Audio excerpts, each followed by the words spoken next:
மாதம் மாதம் சஷ்டி விரதம் இருப்பவர்கள் இந்த தவறுகளை மட்டும் செய்து விடாதீர்கள். விரத நாட்களில் சண்டை போடுவது, பிறரை கேலி செய்வது போன்ற செயல்களை செய்யக்கூடாது. அமைதியாகவும் பக்தியுடனும் இருக்க வேண்டும். விரத நாட்களில் பொய் பேசுவது, மற்றவர்களுக்கு கெடுதல் செய்வது போன்ற செயல்களை செய்யக்கூடாது.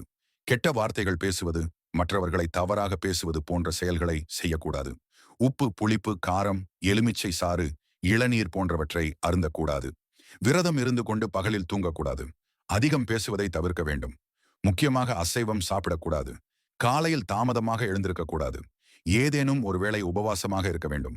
உடல்நிலை முடியாதவர்கள் 3 வேளையும் உணவு உட்கொள்ளலாம். ஆனால் வயிறு நிறைய சாப்பிடக்கூடாது. 3 வேளையும் எளிமையான உணவினை குறைவான அளவில் எடுத்துக்கொள்ள வேண்டும். சஷ்டி விரதம் இருப்பவர்கள் அன்றைய நாளில் முருகனுக்கு நெய்வேத்தியம் படைக்காமல் இருக்கக்கூடாது. பால், பழம் இவற்றின் ஏதேனும் ஒன்றாவது படைக்க வேண்டும். இந்த வீடியோ உங்களுக்கு பிடிச்சிருந்தா லைக் பண்ணிட்டு முருகன் ஆராதனை யூடியூப் சேனலை சப்ஸ்கிரைப் பண்ணிடுங்க.